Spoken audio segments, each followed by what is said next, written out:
Depuis 8 décennies, l'innovation aux 24 heures du Mans ne concerne pas uniquement la performance. Avec la nouvelle réglementation, les recherches menées par les constructeurs, en collaboration bien sûr avec l'ACO et les différentes fédérations, ont aussi pour ambition de rendre les bolides plus solides et encore plus sûrs. Bernard Niclot, parlez-nous des normes de sécurité mises en place avec ce nouveau règlement 2014. Les LMP1 seront toutes des voitures fermées pour la sécurité. On a renforcé les tests de crash en imposant un crash arrière. On a également amélioré la situation du pilote en termes de position dans la voiture. Ça lui améliore également sa visibilité puisque c'était un des problèmes qu'on avait. On a imposé plus de protection au niveau de l'habitacle avec des panneaux en Zylon, donc, qui sont un matériau extrêmement renforcé, anti-pénétration, anti-intrusion, pour mieux le protéger en cas de choc. Et on a également mis des wheel teasers, donc ce sont des câbles de rétention des roues en cas de sortie de route pour éviter que la roue puisse être éjectée.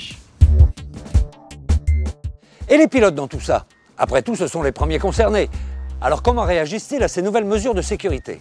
Il y a une réflexion commune, que ce soit avec les pilotes, que ce soit avec les décideurs, les gens qui font les réglementations, pour essayer d'améliorer ça. On reste dans un sport dangereux, donc il est important de pouvoir réduire le risque au minimum, même si ça fera toujours partie de notre métier. Mais forcément, à partir du moment où on est dans des espaces plus sécurisés, dans des voitures plus sécurisées, on prend forcément plus de plaisir, puisqu'il n'y a pas la sensation de peur quelque part qui pourrait être créée par un mauvais feeling.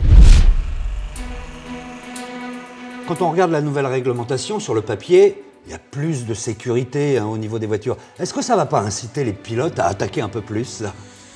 Quand on est assis dans la voiture, à part le fait qu'on voit un peu plus, nous on ne sent pas de différence. C'est vrai que quand on va dans les détails des changements dans la sécurité, la coque est plus résistante. Il y a des protections sur les côtés, sur le toit, les portes doivent maintenir une plus grosse pression, mais ça, quand on roule, on ne le ressent pas, donc je pense pas qu'on... Voilà, on n'y pense pas. Je ne pense pas que ça va nous faire prendre plus de risques.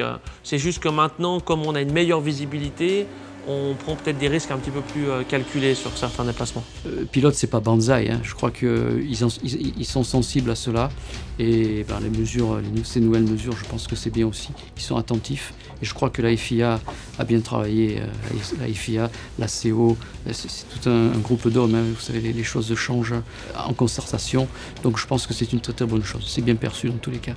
C'est quoi tous ces numéros jaunes? Alors, là, tu as tous les postes de commissaires, les postes de secours, de sécurité qui servent à assurer la sécurité de la piste. Les commissaires avec les drapeaux, tu en as, ils sont à peu près entre 30 et 40 par poste.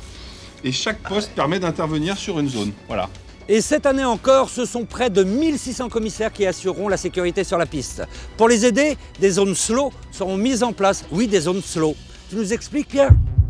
Eh bien, Fred, c'est très simple. En cas d'accident nécessitant la réparation d'un rail ou l'évacuation d'une voiture accidentée, la zone du circuit en question sera neutralisée. Dans ces zones slow, les concurrents ne pourront pas dépasser 60 km/h afin de protéger les commissaires de piste. Grâce à cette mesure, la voiture de sécurité ne devrait pas intervenir systématiquement et le spectacle sera préservé. En d'autres termes, en dehors de ces zones neutralisées, la course continue. Maintenant que nous en savons un peu plus sur la sécurité, nous allons nous intéresser à l'aérodynamisme chez Audi. Mais ça, ce sera pour notre prochain rendez-vous. Bonjour.